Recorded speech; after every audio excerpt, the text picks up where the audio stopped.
Hey, good afternoon, third grade friends. Awesome. So this activity that I'm bringing to you is called Halloween quilling. So we are going to make a pumpkin out of long strips of paper. So some things that you'll need for this project are like a pencil or a marker or something like that for you to be able to first write with, and then you're also going to wrap pieces of paper on. So something that's cylinder like this.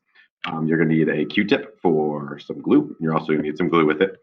And then you may need some scissors at the end if you choose to use some scissors. I'll tell you what those will be for in a little bit.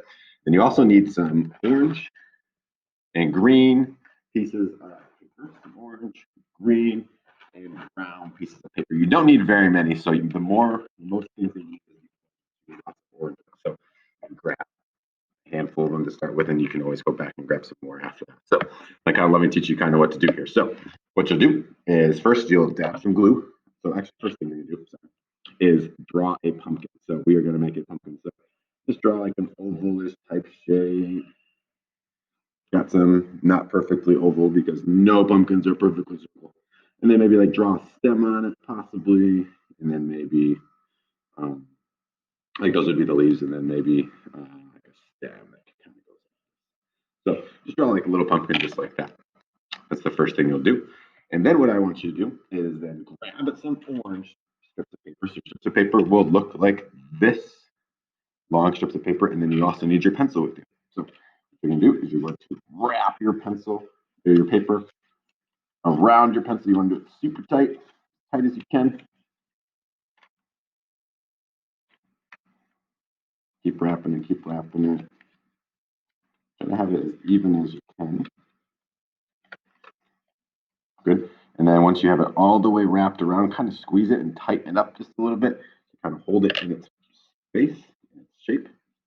And then you'll kind of smooth it out to make all of the edges kind of meet together too. So then when you open it up, it'll open up just a little bit. So what you'll do is then grab some glue.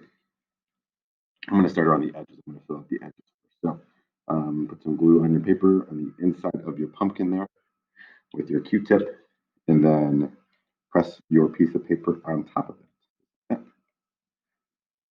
Then you'll hold it maybe for like 10 seconds to kind of give it some adhesion so it sticks to your paper. For maybe 10 seconds, and then let it go. So this piece of paper might pop up a little bit when you start moving things around. So try not to touch it as much as you can. If you do bump it a little bit, just make sure you kind of press it back down so it stays stuck. So and then we're gonna wait for that. We'll wait for that glue to dry. So what you'll do is you keep filling this up, fill up your pumpkin all the way up.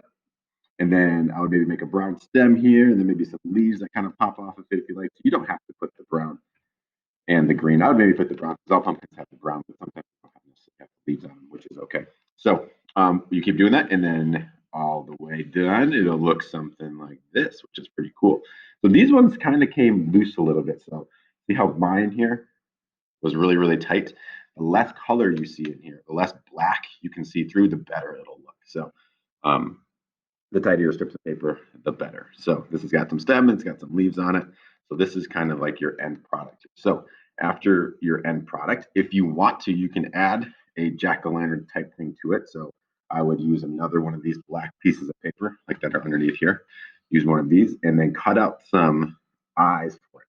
And then maybe cut out a mouth for it. Put some glue at the end of those. And then you can make a jack-o'-lantern out of it too. That's like kind of like a next step type thing if you want to do that. So that's pretty much it. And then make sure you put your name on it so you know that it's yours. Yeah, so this is Halloween pumpkin quilling. So this is your project from Mr. Hurt to you. Enjoy.